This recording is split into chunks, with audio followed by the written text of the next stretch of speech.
Now recording. There's Creepy Craig. Could you imagine waking up and hearing that in the night? God, yeah. Nightmare fuel. Just the kind of thing he sounds like he would do, recording you while you're sleeping. Yeah. Welcome to Screens of the Stone Age, the podcast where scientists review movies about prehistoric people. My name is Josh Lindell. I'm a grad student studying Neanderthal teeth, and I'm here with... I'm Dr. Kimberly Plomp. I am a bioarchaeologist. I study the human skeleton, health and disease, and evolution. And I'm Dr. Ross Barnett, mostly looking at paleogenetics of extinct Pleistocene megafauna. Happy New Year, everybody. This should be the first episode of 2024 for us, but we're still recording it in 2023. I guess time travel is fairly appropriate for this podcast. So today we're reviewing Disney's Brother Bear from 2003. This movie somehow has totally flown under my radar. Before I started compiling a list of Stone Age movies for this podcast, I had no idea this was a Stone Age movie. I thought it was just about a bear. Mm. Yeah, they didn't really go very hard on the fact that it's set in the Ice Age. And even in the film itself, they don't really make a big deal of it. But yeah, it's I'd never seen it before. I'd heard of it, and I did know that there were Ice Age megafauna in it, but it didn't really kind of entice me enough to watch it, despite having younger sisters that would have been the prime demographic for it at the time it came out. I watched it when it came out. Well, who wants to summarize this one? I could do it. So, Well, I think we should start, though, first by saying that the depiction of the moose was very offensive. very offensive, eh? Yeah. The moose were the best thing in it, pretty much. The moose are Bob and Doug McKenzie, though. Yeah, Rick Moranis and his buddy. Yeah. And it was rotten took. It was very pointed. Did you feel personally attacked, both of you? Yes. I guess this is I don't know. I love Bob and Doug, so I'm not offended by it. Bob and Doug are the quintessential Canadians. I know. I'm not actually offended by it. I think it's hilarious. This is, I guess, in many ways, this is the Canadian equivalent of Brave for Scottish people. So a film that's grossly offensive and to our nationality that involves people turning into bears. There you go. Okay, so Brother Bear. I liked it. It's one of the few hand animated Disney films that I've not actually seen before. So that was nice. And it opens up, kind of broad vista Lion King style, and you've got mammoths straight away. So that's great. That's a big tick for me. Having mammoths, you've got kind of magic. You've got the Aurora Borealis. You've got the Aurora being the spirit of the ancestors that can make changes. You've got a voiceover. I think it from kind of the reading on IMDb, the original voiceover is in Nanapak or some northern native language. So that's nice. You've got caribou, some reindeer. You get introduced to three brothers. So you've got three native brothers who are Tahani, Kenai, and Sitka. And you've got music by Tina Turner straight out of the bat, which is also quite interesting. I didn't expect Tina Turner in a Disney film, but there you go. You've got muskox, you've got kayaks, you've got female shamans. I think she's called Tanana. She's pretty cool. You've got the brothers riding mammoths. It's all kind of just a big introduction to the world that they live in, which is presumably kind of late Pleistocene North America. It's not precisely shown where, but given the kind of fauna, I'm guessing it's somewhere quite near the kind of Laurentide Cordillera and glacier, so it could be just slightly south of the ice or slightly north. So either kind of, I'm guessing, given the what are the moose called? Canada Moose 1, Canada Moose 2? Rotten took, I think. Yeah, so given they've got strong Canadian accents, possibly the Yukon would be a setting in the Ice Age, which is nice. Yeah, so you've got glaciers, you've got killer whales, all sorts of stuff. And the introduction is these three kind of rambunctious brothers who kind of get along as brothers do. There's kind of rivalries and joshing and all the rest of it. And they've just been fishing, and Kenai, who I think is the youngest, he kind of acts like the youngest. He kind of gets picked on a bit by Denai and Sitka, and he's told that it's his job to tie up all the fish they've caught in the basket they've made to keep it safe from bears while they go to his totem ceremony. So a bit like Clan of the Cave Bear, everyone in the tribe gets a totem which represents their kind of path in life. So we're told that Sitka, the oldest, his totem is the eagle, I think, and what his kind of totem path is guidance or leadership, something like that. Yeah. Mhm. I think so. Denai's totem we're not really told, but his is to do with wisdom, I think. And then Kenai's sort of basically messing around. He ties up the fish in the basket out of the way of bears, as you're supposed to do if you're in kind of bear country. But he does a crappy job of it, and the knot kind of comes undone, and the fish basket slips down. And he notices this before he goes off to the ceremony, but he doesn't care because he's an impetuous youth, I guess. And he's really excited about what his totem's going to be. He thinks it's going to be a saber-tooth because they're brave and fearless, which would be great. We don't ever see any saber-tooths in the movie. I was very disappointed that it kind of sets up that saber-tooths would be there, but they're not. And he goes to the kind of group communal cave. There's dancing and a big bonfire, and Tanana the shaman. And she's been on a journey to this tall mountain where the aurora kind of touches the ground. So this is their kind of holy place where she goes to get information from the ancestors about what every group member's totem is going to be. And once they're given their totem, they have to use that as their kind of guiding mantra, I guess, through their life. And if they become great leaders or great companions or great warriors or whatever, then they get to put a handprint on the cave wall, which has hundreds of handprints from all the members of the group, all the ancestors. So that kind of fills in a bit about the mythology of the group that's being followed. So Kenai is very excited to receive his totem from Tanana the shaman, and he gets, drum roll, anticlimax is on the horizon. He gets the Bear of Love, which was not what he was wanting nor what he was expecting. And so he gets a nice little kind of carved wooden figurine of a bear, which is on a necklace. And this kind of really upsets him. He kind of goes into essentially a kind of downward spiral. He's kind of pissed off that he has the Bear of Love, and his brothers obviously take the piss out of him, kind of remorselessly for that. But the Bear of Love sounds pretty cool to me. I don't think I'd be too upset with being a love bear. I think he's maybe just not at the right age for that kind of information to be accepted in the positive way that it was given. Anyway, so they go back to their lives. The three brothers are kind of going along and ribbing Kenai over his totem, and they notice that actually, while they've been at the ceremony, Kenai's half-assed job of tying up the fish, a bear has come, stolen the fish and the basket. And, baskets, not like today where you can buy them down in the pound shop. It takes hours and hours of work with natural materials that have to be prepared. So it's a big investment in time to lose a basket, not to mention the fish, which would have been their meals for the next few days at least. So Kenai goes after the bear, despite it, as one of the brothers say, I think Denai or Sitka says, it was just being a bear, which is a really important point that often gets overlooked in the modern world, is that, it's not that the bears are encroaching on us, we're encroaching on them. We're kind of leaving things around for them to eat in the way that they always have. So despite this kind of wise advice from Denai to Kenai to just leave the bear alone, just get the basket and then we can always catch more fish. He's annoyed after the totem ceremony, so he goes after it with the intention of hunting it. And he follows it. He finds the basket. It's been destroyed by the bear. That makes him even angrier. And he goes on to kind of stalk it and hunt it. His brothers kind of follow him reluctantly because they know that what he's like and how he's likely to end up injuring himself. But the bear gets cornered on a kind of glacier.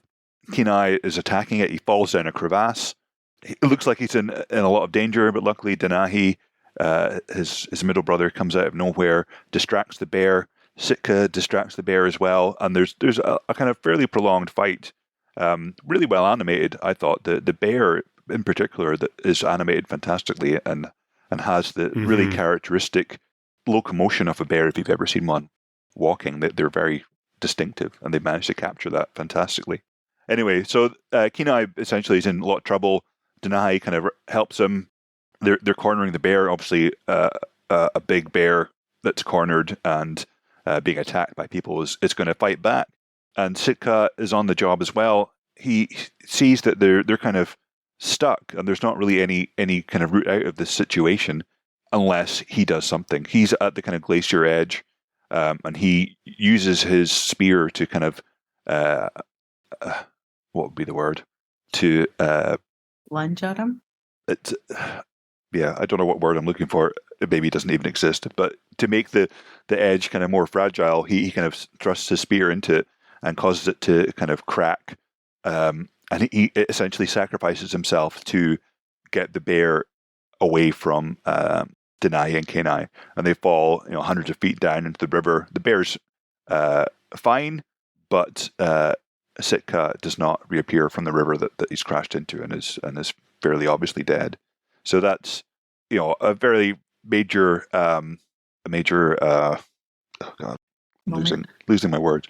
A very major consequence of Kenai's impulsiveness to go after this bear instead of leaving it alone. He's now inadvertently caused the death of his oldest brother.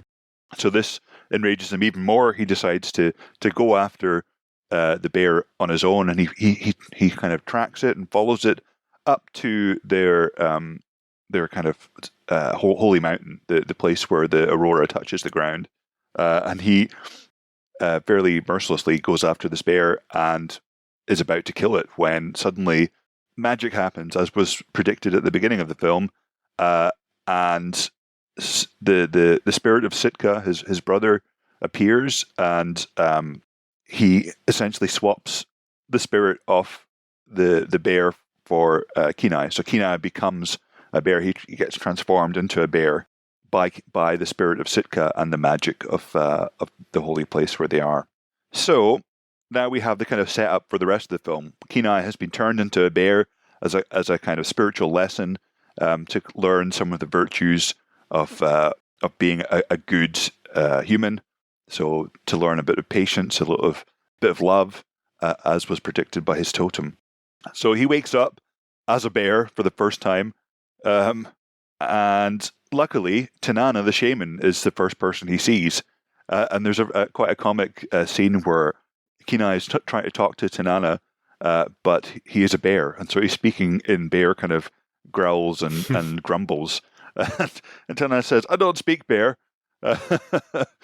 But he works out that his brother, has done this to him, and he has to go back to the mountain where this happened to fix it. And then he meets the Canadian moose, who are Rut and Took, who are I've been told grossly offensive to all Canadians, but are actually really funny, voiced by Rick Moranis and who's the other guy? Bob McKenzie? Dave Thomas. Okay, which is great. So they have a kind of well-established double act, and they Kenai is a bear, so they're kind of slightly scared of him. But he tries to explain that he was a man.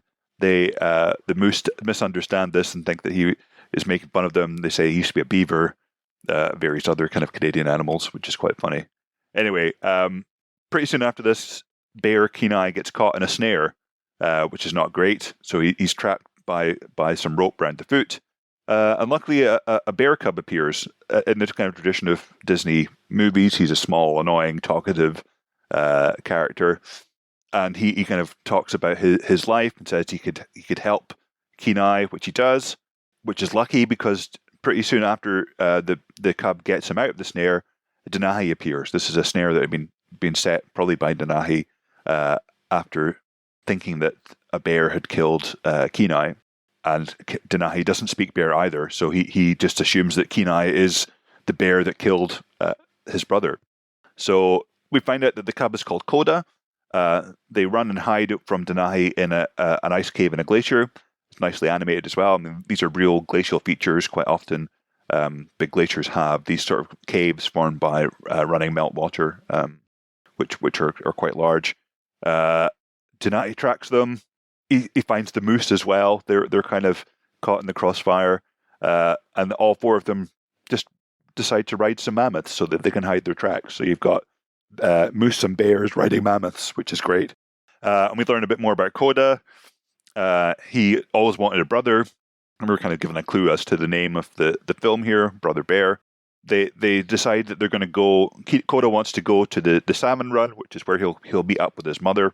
And they discover that the salmon run is also fairly close to the holy mountain where the aurora touches the ground. So because Kenai doesn't know how to get back to there, he kind of teams up with Coda, and they're both going to go to the salmon run, and hopefully from there they'll find the mountain. So yeah, we kind of have them walking and bonding on their trip to the salmon run. We see some bighorn sheep who are painted as very dense, more kind of horn than brain, which is quite funny. One of them ends up arguing with his echo, which is good. They're still being kind of stalked by Denahi, so they kind of have to at various points escape from Denahi through things like a kind of hot springs area, like sort of Yellowstone style. And at one point they have to kind of go across a rickety log bridge where Coda nearly kind of falls in, but Kenai rescues him. Denahi falls in a river, but he's okay. And eventually they find the salmon run, which is great. A bit of kind of real bear behavior. Bears love sockeye salmon and rely on the kind of seasonal run of the salmon to kind of fatten up for hibernation over the winter.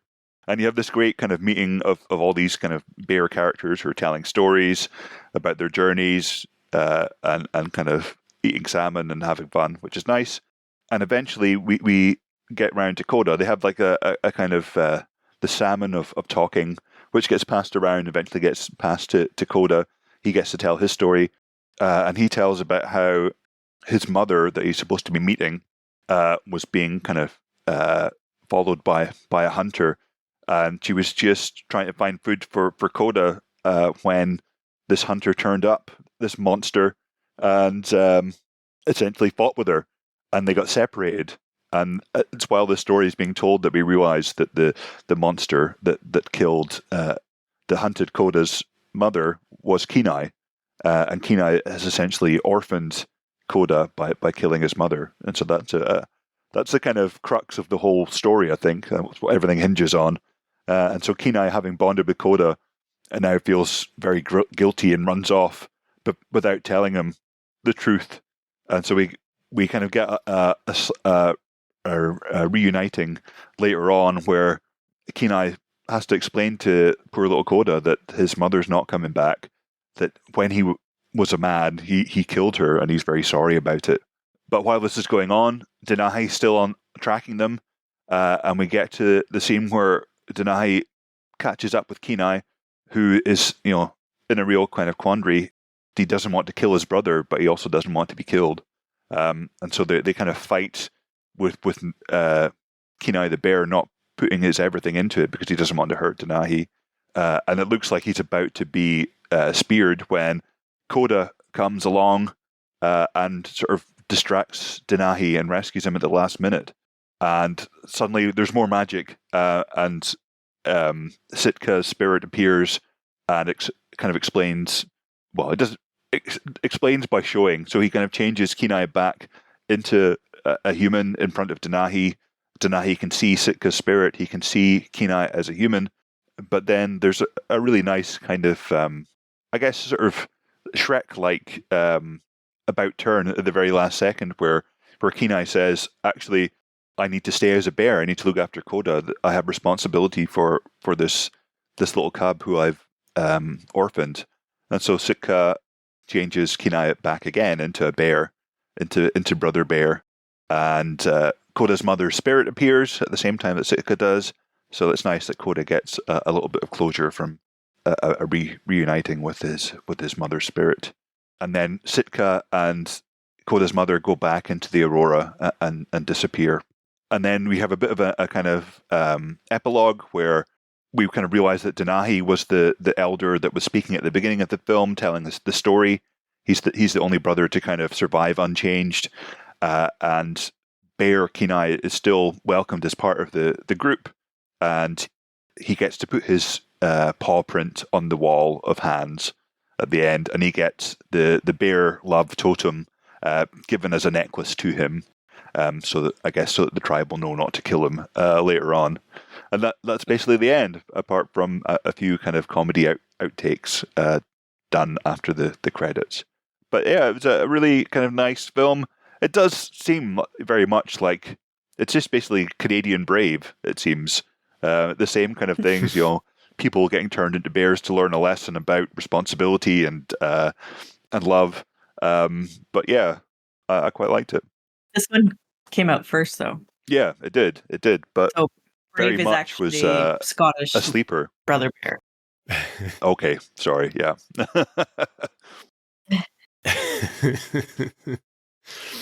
I haven't seen Brave, so I'll have to take your word for it. Maybe since we've already been talking about Bob and Doug McKenzie a lot, we should give some background on that, since not everybody's going to be familiar with Bob and Doug. Ross, I guess, and Kim, do you know the backstory about how that segment came into existence? No. I mean, I've recognized, I've seen kind of clips or GIFs or whatever of the two of them as the McKenzie brothers, and I think it's from a program called Strange Brew or something, but I've never seen any of the actual sketches or whatever it is that they do. Strange Brew is the movie they did as these characters, but they originated on a show called SCTV, which was Second City TV, the Second City comedy troupe or whatever, right? Okay. There's Second City in Chicago and Second City in Toronto. And so this is the Canadian Second City in Toronto had a TV show in the 70s and 80s called Second City Television. And it was syndicated in the United States. But then it was picked up, it switched over to CBC in Canada, and the show lengths were different between CBC and the American syndicated program. So CBC needed 2 extra minutes per episode because they had less commercials than the American channels did. And so they needed them to add a new segment to the show. And because Canada historically has had these, they're called CanCon laws, Canadian content laws, where when you're airing something, when you have stations in Canada on TV and radio, they legally had to put a certain amount of Canadian content. I think it was 30% of the program had to be Canadian content. How did they decide that? And that's to does it have to have beavers and maple syrup or what? I don't. Well, so this is the thing, right? The idea is that there's way more American content than Canadian content. So in order for our culture not to be swamped by American culture, the government made these laws that you had to have a certain amount of Canadian content, which we get a lot of our classic Canadiana stuff from that, right? But Rick Moranis and Dave Thomas Dave Thomas and everybody else at Second City were like, this is stupid. The entire show is Canadian content because we're all Canadian actors and we're filming it in Canada. So it's all Canadian. So in protest, they made the stupidest, most stereotypical Canadian segment they could possibly make and handed that to the CBC, thinking they were going to be like, okay, you made your point, do whatever you want. But they were like, we love this. And so it became a real segment. Nice. That's cool.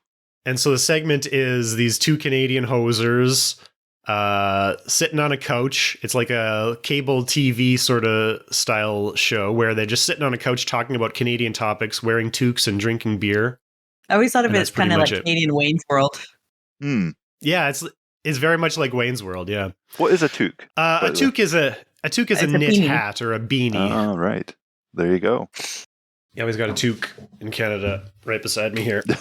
Yeah, you always have to have a toque in Canada. Nice. There you go. I didn't know that. Wearing a toque over top of my headphones now.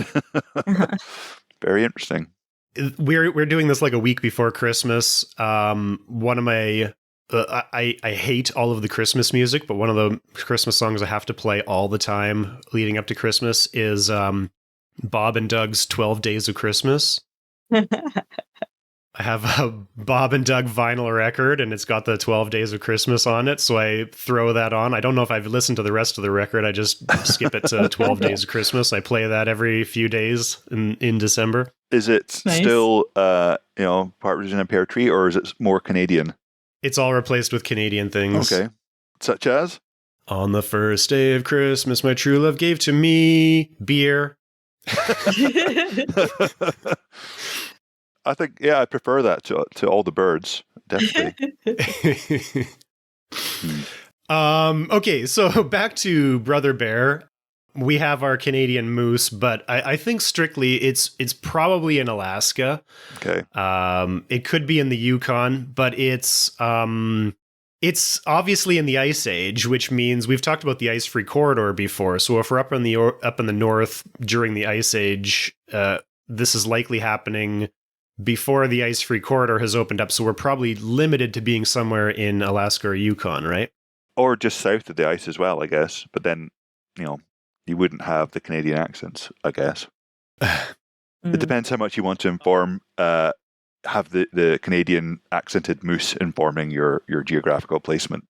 I mean, it also depends on how much they've migrated, right? So are they moving down, or are the American sounding animals moving up?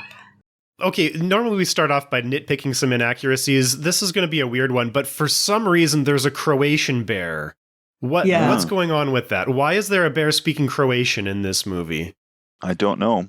I didn't know that it was Croatian. Is that explained at any point? Or is it just if you know Croatian? No, absolutely. It's absolutely... in the credits on IMDb, it's accredited as Croatian bear. I speak Serbian, which is basically the same as Croatian, and that's how I noticed it. I thought it was Russian at first, which is also pretty close, so I can't say for sure if it's Croatian or Russian, but I didn't understand it as well as I thought I should have if it was Croatian, so I'm not certain about what it is. It's just there on holiday, I guess. I mean, I thought at first it was Russian because, Alaska basically borders Russia, which would have made more sense. So maybe it was Russian. And it would have been contiguous to in the Ice Age in IMDb as well. Right, yeah. Yeah. But also the design of that bear was really weird. It had like very fancy looking eyebrows. It seemed like maybe it was a reference to something that I didn't get. I don't know. Is it supposed to look like, when you think of kind of Russian speaking eyebrows, you think of Brezhnev. So I don't know, maybe he was meant to somehow look like him. They were kind of like swoopy, like not like big bushy eyebrows, but like makeup eyebrows. I thought, I don't know, it was weird. Well, anyway, do we have any other inaccuracies to nitpick about this movie? I guess the only, apart from the fact that there's not really very much megafauna at a time when there would have been. One of the kind of key points is the cave where they have their totem ceremonies has lots of art on it, and we see another site which has kind of parietal art, so cave wall art, but there is no known cave art from North America at all. There's like only a few bits of portable art that have been found, but in terms of painting as is found in Russia, France, Spain, that's just unknown in the Americas. Yeah, we need to find it. We've seen that a lot in all of these movies where like that sort of European, Western Asian style of Upper Paleolithic cave art becomes conflated with like everyone all over the world was doing this during the Ice Age, but really it's a like very limited sort of cultural thing that we only see in a narrow geographical range for a pretty short period of time. I mean, they probably were. I did like how they had it going up on the roof, because they did have that in some cave paintings, right? So high up on the roof. Mm-hmm. And there's sort of petroglyphs, so like incised images on rock are known from North America, and there are, though not, I don't think it's been properly published yet. There was a big kind of news story about this big kind of cliff painting of a mile worth of like ochre drawings of things that looked like glyptodonts and ground sloths and other kind of extinct megafauna that could be late Pleistocene from South America, but the kind of Mhm. polychrome stuff like you'd see in Chauvet or Altamira or these kind of sites isn't known. Which is not to say that it wasn't made, but it's just not been found. Yeah, and not to say that there isn't art in North America, just specifically there's no evidence of actual paintings on cave walls of the style, like particularly this style where we see these sort of realistic looking animals. That's very limited to Europe kind of thing. Other things that we see around these parts here, there are the petroforms, which are they've taken rocks and put them out on the sort of barren Canadian Shield landscape in geometrical shapes or like effigies of animals, which I saw for the first time a couple of years ago. And those are really neat. And then there's I think it's from the American Southwest, a style of sand painting where they take different colors of sand and sort of do like designs with them. But the problems with both of these, more so the sand painting, is that they are not going to preserve long because like the sand paintings are designed to be sort of ephemeral, right? They're sort of designed to blow away pretty quickly. Like Zen gardens. And then the petroforms, they can stay for a very long time because they're pretty heavy rocks sitting on the ground, but they're just rocks sitting on the ground. So, if a rock moves, then the whole thing is destroyed. So, and not to say that there wasn't art in North America, but just like most of the art that there could have been doesn't preserve very well. And I don't even know why it is that these Paleolithic cave paintings preserve well in these caves from Europe, right? How is it that this paint stays on the wall after 20,000 years? I think because a lot of it is done with ochre, which is inorganic, mixed with organic content. But once it's on the wall, it's there, and then you have things like flowstone, which kind of can cover it and preserve it that way. Yeah, seal it in. And it's often because there's so many caves that blockings are quite common, and then you have still air, no kind of movement, no disturbing by animals or bears or humans, and that's kind of preserved it that way. I thought that the style of it, though, even though it's not in the right location, I thought it was well done for being a cartoon. One of the things about this movie that impressed me was I couldn't pick out a lot of specific inaccuracies. Like normally we can pick out a lot of little things, and this one didn't seem to be that bad. I was a little worried being a Disney movie from 20 years ago about indigenous people that we might have some kind of cultural insensitivities showing up in it, but I didn't read anything about anybody objecting to this movie when it came out. Did you come across anything like that? No, it seemed quite respectful. Yeah. It starts off with a narrator talking in an indigenous language. Did you guys pick up exactly what language that was? I think I read somewhere on IMDb it was Inuit or one of the kind of northern native languages. So probably not. Well, definitely not, because it's a modern language. It would have changed since the Ice Age, but also not one that's sort of geographically similar to the kind of place that this is supposed to be set. I was reading some conflicting things. I couldn't find anything talking too much about the language, but something suggested it was Inupiat, which would be a language of northern Alaska.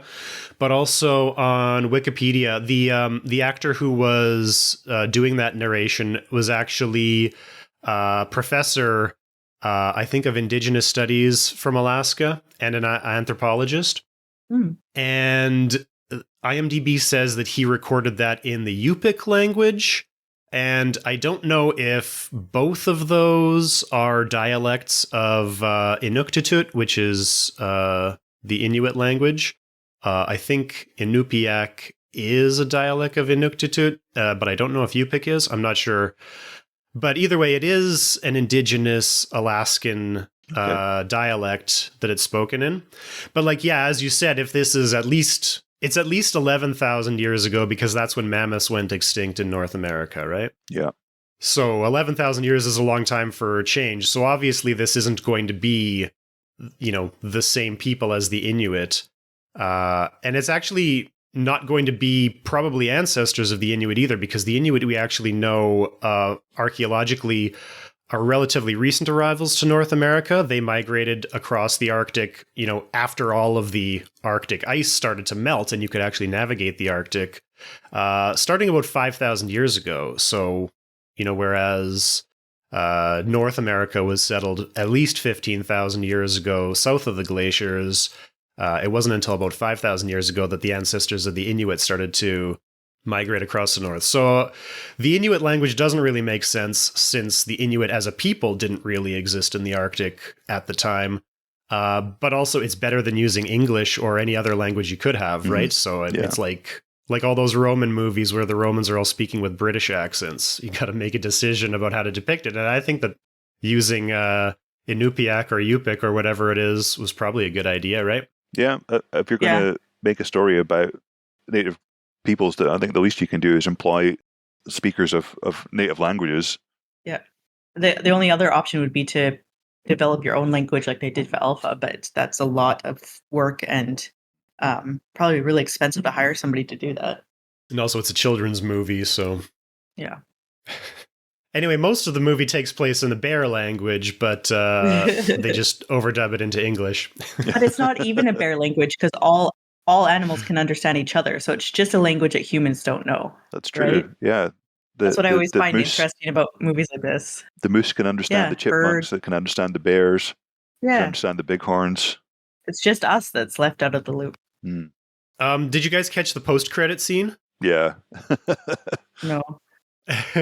As we were watching the movie, whenever we have a movie with animals that can all talk to each other, it's like, if you take this to the logical conclusion, it gets dark, right? And all the animals can talk to each other, except for some reason the mammoths never talk. I don't know if it's that the mammoths don't talk or that they're just sort of oblivious to these little creatures riding on their back.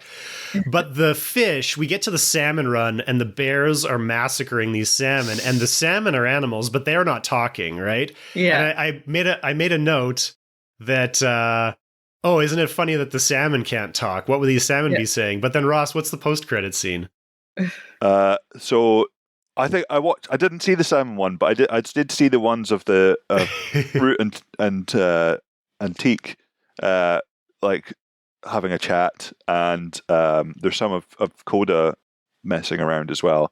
But no, you tell us what happens in the salmon one, and maybe I must have finished it too soon. Well, there's those scenes that are over top the credits, right? And then, they fade out and then the credits keep rolling. But there's an actual post-credit scene right at the end where Coda comes back and he says that no fish were harmed in the making of this movie. And then in the background, Kenai is chasing a salmon and the salmon is jumping in and out of the water. But the salmon is talking and is like, oh my God, he's going to eat me. And then it ends with a chomp. Oh, wow. I'll have to check that out. I always think that when watching movies like this is what would the movie be like from the salmon's perspective, right? It'd be a whole different Disney movie. The bears would be the villains. It would be a horror film, essentially. Yeah. A slasher. But the humans were hunting the bear out of weird vengeance, so it's not even, they weren't doing it out of food either. Yeah. So still humans are the jerks. I mean, it kind of sets up a sequel, Brother Salmon, about a salmon going on a quest for vengeance after the bears kill his family, and then learning that vengeance and revenge aren't the ways of the salmon. And then Brother Fly that goes after the salmon that ate his brother. Yeah, turtles all the way down.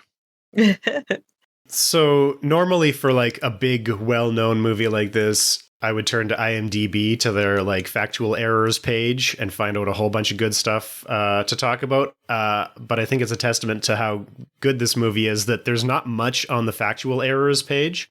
The most relevant to us is one that says mammoths have been extinct in North America before the last ice age ended, and the movie took place after the last ice age ended, so they shouldn't have appeared in the movie to begin with. But the movie didn't happen after the last ice age ended. It clearly happened during the ice age, so that factual error is a factual error. Yeah, there were actually, if I'm going to go to the IMDb just now, because I read through it and noticed that there was more errors in the factual errors page than there were actually in the film.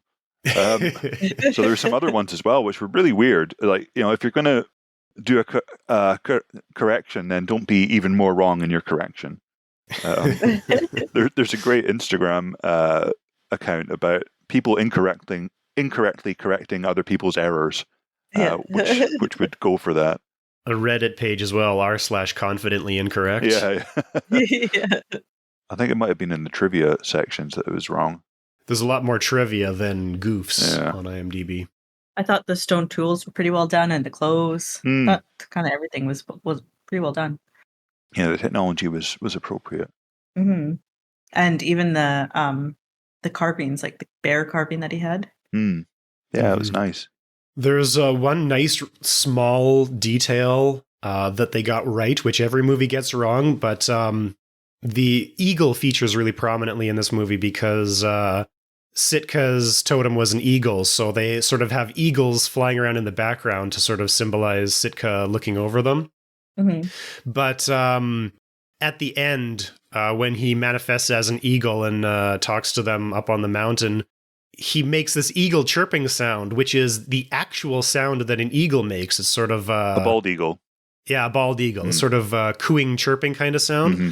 But in American movies, every time they have a bald eagle, they have this piercing screech, which actually isn't the sound of an eagle. It's actually the sound of a red-tailed hawk, because eagles don't actually sound all that majestic. So, but I think it goes back to like I think they do sound quite majestic, based on the one in Brother Bear. It's just that our biases are kind of showing.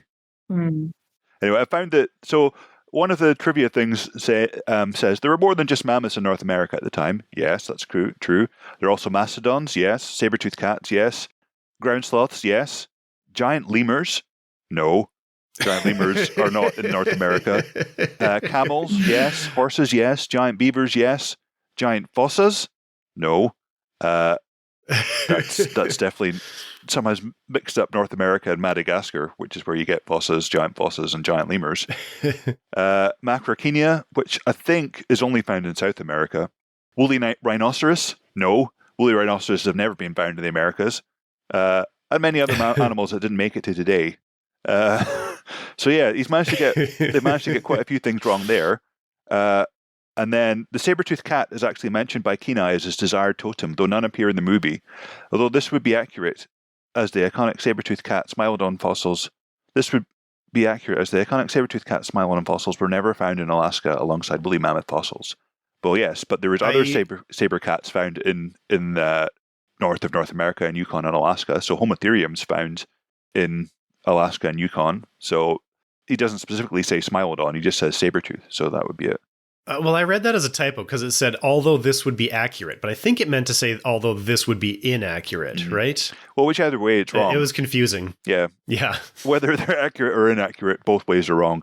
And then there's another one slightly further down. It said, the mammoths were based on woolly mammoths that lived in North America and later became extinct 400,000 years ago during the Pleistocene period to the Holocene period. So, yeah, that's very wrong. I don't know whether he was trying to say 10,000 years ago or 4,000 years ago. Both would be right. So, of course, mainland mammoths go extinct about 10,000 years ago, and some of the island mammoths go extinct about 4,000 years ago. But yeah, that's Wrangel Island in like northern Siberia, right? Yeah, and then there's the St. Paul Island mammoths, which are I think about 6,000 or 7,000 years ago. But yeah, I liked it. I thought it was a sweet film. Mm-hmm. I'm not a big fan of Phil Collins. I've never seen Tarzan either. Probably, I don't know if I'm missing out there, but he did the songs for that too, and I just not a fan. Like none of the songs are at all memorable, despite having Tina Turner sing some of them. It's not like The Lion King or The Little Mermaid or even Beauty and the Beast. Some of the kind of more golden age Disney classics, which have amazing songs. I think the difference, and Tarzan was one of the first to do this, is it becomes like a soundtrack with a singer singing songs that they have scenes to, instead of the character singing a song about their situation. Right. Yeah, that's true. Because it is just kind of background music, isn't it? No one actually sings it. Yeah. Like they do in Beauty and the Beast or Little Mermaid. Mm-hmm. So it's not quite as fun. No. Or even unique to the movie. But yeah, I do feel like they could have, they had muskox in there, which is great. Muskox are part of the fauna. Bighorn sheep, yeah, all good. But they could have had, Jefferson sloths. They were found in Alaska. They could have had horses. They could have had giant beavers. They could have had saber-toothed Homotherium in there. They could have made the world more different than it was. Apart from mammoths, that's, I think, the only extinct creature that's in there. They could have had short-faced bears as well. They could have had short-faced bears at the salmon run, bullying the smaller brown bears. That would have been cool. Mm-hmm. But do you remember way back when we covered Ice Age, one of our objections to that one was that the animals in that were so exotic and they were sort of sampling from all over the world and from across the Cenozoic. So you had your main characters were mammoth and saber-toothed cat and a sloth. And then you had like, I can't remember what they're called, Brontotherium, but they're not called that anymore. Something like something else. They had all kinds of weird, like, and those are from like they're Eocene, Eocene, I think, yeah, which is like 40 million years ago, like paired with like 10,000 years ago. So our objection there was that they tried to put too many weird animals in when they could have put regular stuff like bison or grizzly bears or moose or whatever, which would have actually lived at the time. Yeah, no bison. So this is like the opposite extreme to that one. Yeah. So I guess we're just waiting for a cartoon to put in the right amount. That's right. They need to listen to us, take us on as advisors, and make sure that they have just the right amount. No more, no less. Just the right amount of extinct animals in their cartoon. Watch. Ross is just like over their shoulder for months on end, and then someone draws one like extra sloth, and he's like, "No, that's too much. It's over. Too many sloths."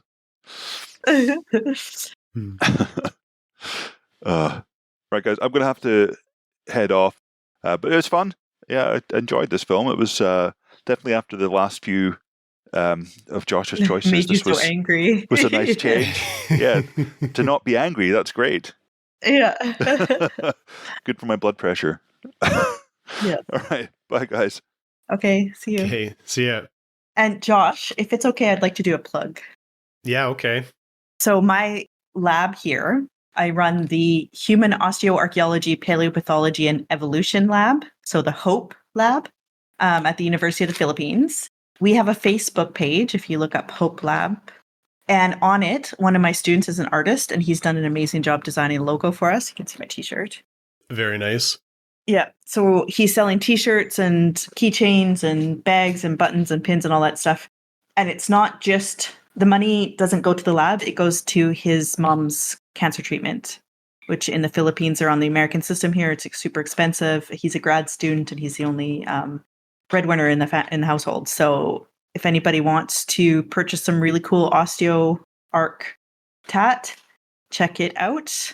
And if it's international orders, we'll either figure out shipping. Maybe we'll do bulk orders to people I know who can then distribute, or we can find someone who print it in your country.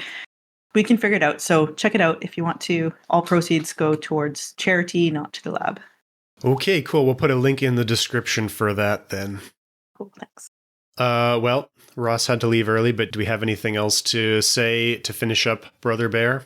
I don't think so. I knew he would just have a lot to say about the animals, the geography. Yeah, I liked it when I saw it first time. I liked it this time. It's not like the best Disney movie, but it's not bad. Yeah, I'm surprised how much I liked it. I thought it was like, there's maybe not that much special about it, but like there's nothing objectionable about it at all. It was a pretty solid movie, I think. I did cry this time, though. Yeah, it's really, it's super dark. To have a character have to confess at the end of the movie that he murdered a child's mother. That's got to be one of the darkest things in a Disney movie. Yeah, normally the murderers just walk away. But yeah. Yeah, I did cry. It was really sad. I don't know why they always have to make them so sad. Because this one, the movie, I guess he had to kill the mom to learn something, but he didn't have to kill the mom. He'd already learned something at that point. The mom could have shown up. They what was her name? Tanana made a point right when he turned into a bear that the spirits don't normally act so directly to interfere with the physical world to turn somebody into a bear. So, like, if they brought the mother back to life, like, I thought maybe they just bring her back to life at the end, but then they didn't do that, which Right. I think was better because, especially in a kid's movie, like, the idea that, oh, God can bring your parents back to life, right? Or, like, the spirits can bring your parents back to life might not be a great message to put into a movie. So I'm happy that there were actually consequences that were permanent. Yeah, that's good. It's just so sad. If you've been enjoying Screens of the Stone Age, get in touch with us. Follow us on Twitter at SOTSA_podcast and on Facebook at SOTSA podcast, or send us an email to screensofthestonage@gmail.com. Screens of the Stone Age is supported by the Paleoanthropological Society of Canada. Find out more at pasc-scpa.ca.